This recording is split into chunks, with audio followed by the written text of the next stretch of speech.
O código de barras parece uma das coisas mais simples do mundo moderno. Um monte de listras pretas, alguns espaços brancos, uma sequência de números embaixo. E pronto. O caixa passa o produto no leitor, faz bip e o sistema sabe exatamente o que você está comprando. Parece mágica comum, tão comum que ninguém presta atenção. Mas existe uma pergunta escondida nesse detalhe. O leitor óptico lê as listras pretas ou os espaços em branco? A resposta curta é: ele lê os dois. Mas a parte interessante é o motivo. O código de barras não funciona porque as barras pretas guardam informação sozinhas. Ele funciona porque existe um padrão de contraste entre preto e branco. O leitor não está vendo letras, ele está medindo variações de luz. As partes brancas refletem mais luz, as partes pretas absorvem mais luz. Então, quando o scanner ilumina o código, ele recebe de volta uma sequência de reflexos fortes e fracos. Essa sequência vira sinal elétrico, o sinal vira números.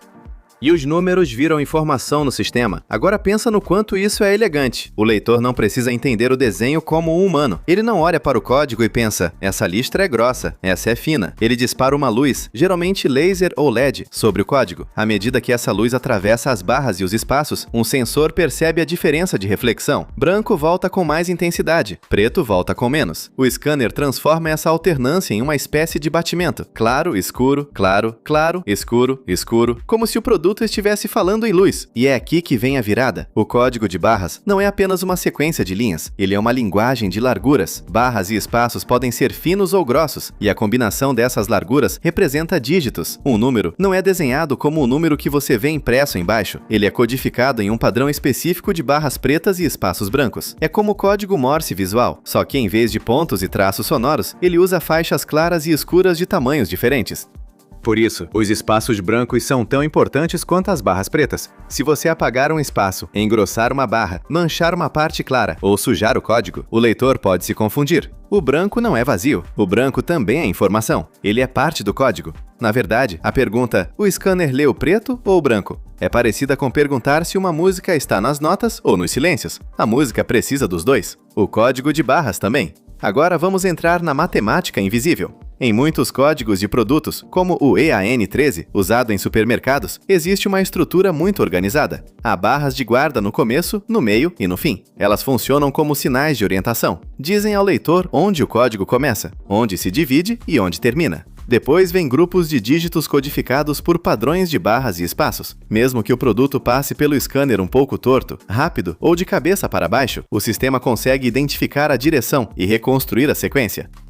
Esse é um detalhe genial. O código de barras foi criado para funcionar no caos real de um caixa de mercado. Produto molhado.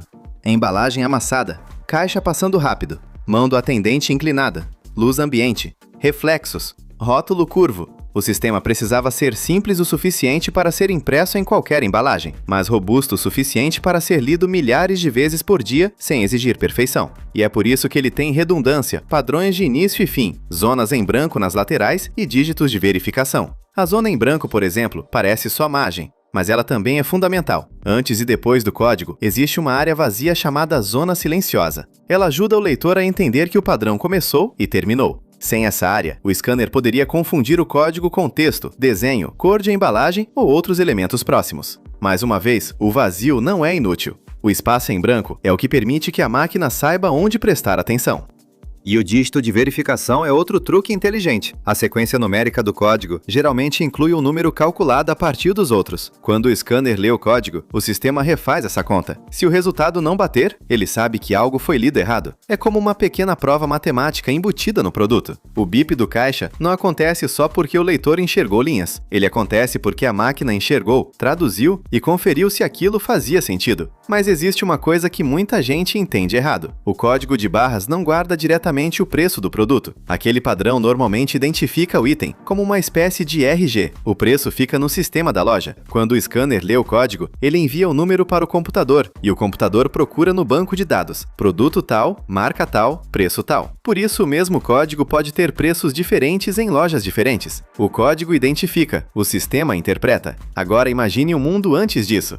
Cada produto precisava ser digitado manualmente. Erros aconteciam o tempo todo. Filas eram maiores. Estoques eram mais difíceis de controlar. Saber o que vendeu, quanto vendeu e quando repor era muito mais lento. O código de barras transformou o comércio porque conectou o produto físico à informação digital. Uma embalagem comum virou uma porta de entrada para um banco de dados. E o mais impressionante é que essa revolução nasceu de um design extremamente simples. Linhas pretas e espaços brancos. Nada de tela, nada de bateria, nada de chip. Só contraste impresso. O produto não fala ativamente com o leitor. Ele apenas reflete luz de forma diferente. É o scanner que ilumina, mede, interpreta e traduz. A inteligência está no sistema, mas o padrão está no rótulo. Agora pensa no nível de confiança que colocamos nisso. Supermercados, farmácias, hospitais, indústrias, aeroportos, estoques, transportadoras. O código de barras organiza um movimento invisível de bilhões de produtos.